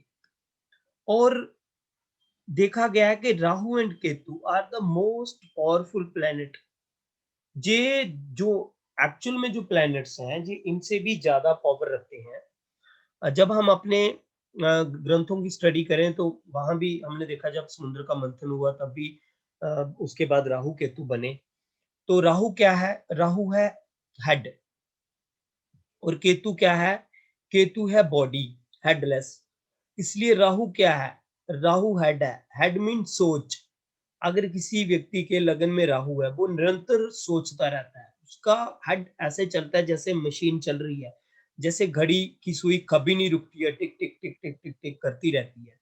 इसी प्रकार उस व्यक्ति की सोच टिक टिक टिक टिक टिक टिक चलती रहती है, क्योंकि राहु सोच है। राहु को बड़ा चाहिए, ये भी चाहिए, वो भी चाहिए, सब कुछ चाहिए। राहु की एक्सपेक्टेशंस, राहु की ख्वाहिशें कभी पूरी नहीं होती। ठीक है, तो इसलिए राहु दुनिया से जोड़ता है, मीन राहु दुनिया से जोड़ता है। राहु को हर एक चीज चाहिए। और केतु जो है, केतु डिटैचमेंट है। राहु अगर अटैचमेंट है तो केतु डिटैचमेंट है। जब व्यक्ति डिटैच होता है तो अपनी सेल्फ इंट्रोस्पेक्शन करता है, इसलिए केतु डिटैच करता है और मोक्षा की तरफ लेके जाता है। तो व्यक्ति को, जितने भी व्यक्तियों को जो मोक्ष की प्राप्ति होती है, उनका कारक कहीं ना कहीं केतु और जुपिटर को समझा गया है। इसलिए केतु को हम इतना, हालांकि ये मैलिफिक में आते हैं, मार्स, सैटर्न, राहु और केतु चारों मैलिफिक में आते हैं, स्टिल केतु से ज्यादा मैलिफिक है राहु। तो इसलिए इन दोनों को हम छायाग्रही कहेंगे। और ये ऑलवेज रेट्रोग्रेड होते हैं, ऑलवेज रेट्रोग्रेड। हालांकि रेट्रोग्रेड के ऊपर हम अलग से एक लेक्चर लेंगे, जिसमें रेट्रोग्रेशन ऑफ प्लैनेट समझेंगे, और रेट्रोग्रेशन के कारण इनकी क्या क्या बल हमने देखने होते हैं। जब हम षटबल पढ़ेंगे तो उसमें हम जाके देखेंगे। बट स्टिल राहु और केतु ऑलवेज रेट्रोग्रेड, मीन बकरी, ऑलवेज उल्टी दिशा में चलते हैं। और सूर्य और चंद्रमा ऑलवेज मार्गी, ये कभी भी वक्री नहीं होते, कभी भी रेट्रोग्रेशन में नहीं आते। इसलिए जो हमारे 9 प्लैनेट है, 9 में ये जो 4 प्लैनेट है, राहु केतु ऑलवेज वक्री चलते हैं, सूर्य चंद्रमा ऑलवेज मार्गी चलते हैं, ये कभी वक्री नहीं होते। और जो हमारे 5 प्लैनेट है, मंगल, बुध, बृहस्पति, शुक्र और Shani, mean Mars, Mercury, Jupiter, Venus और सैटर्न, ये मार्गी भी होते हैं, बकरी भी होते हैं, मीन डायरेक्ट भी होते हैं और रेट्रोग्रेड भी होते हैं, रेट्रोग्रेशन में भी आते हैं। इसलिए इन प्लैनेट्स को हम इस प्रकार समझ सकते हैं। अब ये तो थे हमारे राहु केतु। अब राहु केतु की क्या क्या कैरेक्टरिस्टिक्स हैं? जन्म कुंडली में ये किस चीज के कारक हैं? जन्म कुंडली में राहु जो व्यक्ति है उसके दादा के बारे में बताता है, और जो केतु है उस व्यक्ति के नाना के बारे में बताता है। ठीक है, तो राहु को हम और केतु को हम इस प्रकार देख सकते हैं। राहु हाईली मैलिफिक प्लैनेट है। जितनी भी जो करप्शन के काम हैं, करप्ट प्रैक्टिसेस हैं, ये हम सारी राहु से देखेंगे। जितना भी राहु एक मटेरियलिस्टिक बर्ड है, मैंने अभी कहा इसको अटैचमेंट है हर चीज से, मटेरियलिस्टिक बर्ड की तरफ भागता है। जितनी भी विदेशों की यात्राएं हैं, फॉरेन ट्रेवल्स हैं, ये हम राहु से देखेंगे। और जो बॉडी के पार्ट है राहु के पास, वो है हमारा स्किन और ब्लड। और डिजीजेस, बीमारियां जो देखते हैं हम, इससे लेप्रोसी देखते हैं, स्मॉल पॉक्स देखते हैं, कॉलरा देखते हैं। ये सारी बातें हम राहु से स्टडी करते हैं। उसके बाद आता है केतु। तो केतु का जो बेंट ऑफ माइंड है, थोड़ा रिलीजन की तरफ रहता है, मीन ये एक रिलीजियस प्लेनेट है और अकल्टिज्म की तरफ लेके जाता है। इसलिए हम देखते हैं जिनका केतु अच्छा है, वेल प्लेस्ड है, वो अकल्ट साइंसेस में आते हैं, जैसे ज्योतिष है, पामिस्ट्री है, वास्तु है, जितनी भी अकल्ट साइंसेस है, इनकी तरफ लोगों का अट्रैक्शन बढ़ता है, तो ये उनको उस तरफ लेके आता है। केतु किन बीमारियों का कारण है? जैसे हमारे इंटेस्टाइन्स की छोटी छोटी बीमारियां, जैसे वहां पे वॉर्म्स पैदा हो जाना, कॉलरा हो जाना, या स्मॉल पॉक्स की कोई प्रॉब्लम आना, इन प्रॉब्लम्स को हम देखते हैं केतु से। अब जितनी भी जो फास्ट गति से हमें दर्द की कोई महसूस होती है, तो वो हम केतु से देखते हैं। और केतु और राहु की जगहें कौन सी है? जितने भी अंधेरे स्थान हैं, गुफाएं हैं, सुरंगें हैं, जहां पे थोड़ी गंदगी रहती है, इतनी साफ सफाई नहीं रहती, वो सारी जगहें हम राहु और केतु से जुड़ के देखेंगे। राहु का रंग कैसा है? राहु है एक धुआं, मीन जहां क्लैरिटी नहीं है, राहु धुआं है, राहु इल्यूजन है, राहु माया है, राहु आपको माया में डालता है, आपको भरमाता है। राहु, जिस व्यक्ति का राहु पावरफुल होता है, आपको ऐसी पिक्चर पेश करके बता सकता है कि जैसी एक्चुअल में वो चीज नहीं है, बट आपको विश्वास आ जाएगा, क्योंकि राहु एक ऐसी माया है, वो माया जाल में दूसरों को फंसा लेता है। माया जाल, उसके पास बहुत पावरफुल वो टेक्निक है माया की, क्योंकि धुआं है ना, धुआं में हमें साफ नहीं दिखता। देखिए, राहु और शनि में डिफरेंस समझिए। शनि क्या है? शनि अंधेरा है। देखिए, जब अंधेरा होता है, लोग अपनी गाड़ी की लाइट ऑन करते हैं तो गाड़ी चलाते हैं, बट राहु क्या है? राहु धुआं है। क्या धुआं में आप अपनी लाइट ऑन करके गाड़ी चला सकते हो? नहीं चला सकते। अब सर्दी आएंगी, बहुत बड़ी फॉग मिस्ट होगी, जैसे धुंध पड़ती है बहुत देर, क्या धुंध में हम गाड़ी चला सकते हैं? नहीं चलाते। कितने एक्सीडेंट होते हैं। तो राहु क्या है? राहु माया है, राहु धुआं है। राहु मीन आपको चीजें साफ साफ नहीं देखने देता। तो ये है कुछ कैरेक्टरिस्टिक्स राहु और केतु के। हमारी जन्म कुंडली में जब हम हॉरोस्कोप बनाते हैं कंप्यूटर से, तो दो तीन ग्रह और भी आते हैं, जैसे यूरेनस है, नेपच्यून है और प्लूटो है। वैसे हम इनके बारे में प्रेडिक्शन में कोई यूज नहीं करेंगे। कभी अब अगर जरूरत पड़ी तो थोड़े बहुत डिस्कस कर लेंगे हम इनके बारे में भी। तो यूरेनस क्या है? यूरेनस बहुत दूर है प्लेनेट, और यूरेनस के पास कोई राशि नहीं है। बट जब हमने यूरेनस को देखा, और रिसर्च में ये पाया गया कि यूरेनस लगभग हम कुंभ राशि के आसपास देखते हैं, और इसलिए हम समझते हैं कि कुंभ राशि का ही हम इसको स्वामी मानेंगे, इसकी राशि कुंभ ही मानेंगे यूरेनस की। ये लगभग 84 ईयर्स लगाता है जोडिया का चक्कर लगाने में। जैसे शनि लगभग 30 साल लगाता है, तो उससे भी लगभग 3 गुना, 84 ईयर, 84 वर्ष लगा देता है जोडिया का चक्कर लगाने में। और ये है क्या? यूरेनस क्या है? यूरेनस एक मीन मिक्स मेटल है।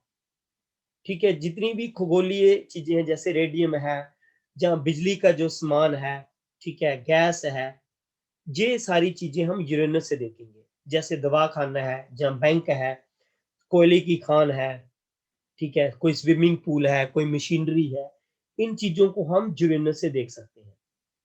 और हमारे बॉडी के पार्ट कौन से हैं? जैसे हृदय, हमारा heart, heart related problems, heart related disease, हमारी जो मस्तिष्क की प्रॉब्लम्स हैं, वो हम देख सकते हैं। हार्ट बीट का रुक जाना, मिर्गी जैसी प्रॉब्लम्स, मीन हेडेक जैसी प्रॉब्लम्स, स्वेलिंग की प्रॉब्लम्स, दमा की प्रॉब्लम्स, खांसी के रिलेटेड प्रॉब्लम्स, ये सब प्रॉब्लम्स हम देखते हैं यूरेनस से। और इसके बाद जो नेक्स्ट प्लैनेट आता है, हालांकि इन प्लैनेट्स के बारे में ज्यादा चर्चा नहीं की जाती, कहीं कम चर्चा की जाती है, तो मैंने सोचा चलो प्लैनेट्स आज डिस्कस कर रहे हैं तो थोड़ा बहुत इनके बारे में जानकारी होनी चाहिए। नेक्स्ट आता है नेपच्यून।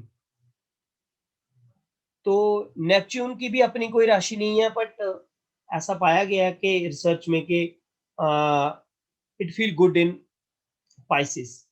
तो 12वीं राशि जो पाइसिस है, ये वहां पे गुड फील करता है, ऐसा मैंने कुछ रिसर्च पेपर में पढ़ा था। इसके बारे में ज्यादा लॉजिक प्लीज मेरे से मत पूछिएगा, ज्यादा लॉजिक मुझे भी इसके क्लियर नहीं है, मैंने कुछ पढ़ा था तो आपके साथ डिस्कस कर दिया। जितनी भी हमारी तांत्रिक प्रणाली है और उसको जो सिग्निफाई करता है,